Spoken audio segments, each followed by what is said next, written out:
ಕರ್ಕೊಂಡು ಹೋದ್ರು. ನಂತರದಲ್ಲಿ ಎಲ್ಲೋ ಬೈಲೊಂಗಲ್ಕ್ ಅಂತ ಹೇಳಿದ್ರು, ಲೋಕಾಪುರ ಅಂತ ಹೇಳಿದ್ರು, ಯರಗಟ್ಟಿ, ರಾಮದುರ್ಗ, ಧಾರವಾಡ ಭಾಗದಲ್ಲಿ ಎಲ್ಲೆಲ್ಲೋ ಕರ್ಕೊಂಡು ಹೋಗಿದ್ರು. ಅವ್ರ ಮೇಲೆ ತಲೆಗೆ ಪೆಟ್ಟು ಬಿದ್ದಿದೆ ಅವರಿಗೆ.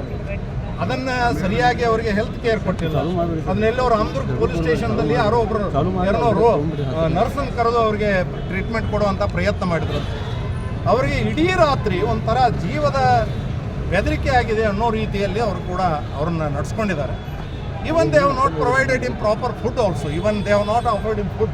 ಅದನ್ನು ಹೇಳ್ತಾ ಇದ್ರು, ಇವಾಗ ಶ್ರೀವಿಂಗ್ ಆ ರೀತಿಯಾದಂಥ ಒಂದು ಮಾನಸಿಕ ಸ್ಥಿತಿ ನಾವು ಯಾವ ಕಾಲದಲ್ಲಿ ಇದ್ದೀವಿ. Even in murder cases also ಒಬ್ಬ ಮನುಷ್ಯನನ್ನು ಅರೆಸ್ಟ್ ಮಾಡಿದರೆ 1 ತಾಸು 2 ತಾಸು 3 ತಾಸಿನಲ್ಲಿ ಕೋರ್ಟ್ ಮುಂದೆ ಹಾಜರು ಮಾಡ್ತಾರೆ.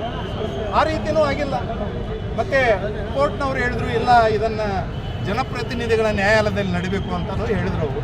ಹೌದು, ಅಲ್ಲೇ ನಡೆಯುತ್ತೆ. ಮತ್ತು ಅವರು ಇಲ್ಲ ನಾನು ಅಲ್ಲಿಗೆ ಕಳಿಸ್ತೀನಿ ಅನ್ನುವಂಥ ಮಾತು ಬಂತು. ಅಲ್ಲೇ ನೀವು ಬೇಲ್ ಕೇಳ್ಬೋದು ಅಂತ ನಾನು ಹೇಳಿದೆ.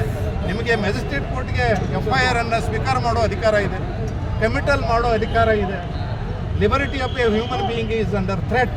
ಇಂಥ ಸಮಯದಲ್ಲಿ ನಾವೇ ಬೇಕಾದರೆ ಅವ್ರ ಮುಂದೆ ಹೋಗಿ ಹಾಜರಾಗ್ತೀವಿ. ಮೊದಲು ಬೇಲ್ ಕೊಡಿ ಅನ್ನುವಂಥ ಒಂದು ಬೇಡಿಕೆಯನ್ನು ಕೋರ್ಟ್ ಮುಂದೆ ಇಟ್ಟಿದ್ದೀವಿ. ಇವತ್ತು ಆರ್ಡರ್ ಮಾಡ್ತೀವಿ ಅಂತ ಹೇಳಿದ್ದಾರೆ. ನೋಡೋಣ ಏನು.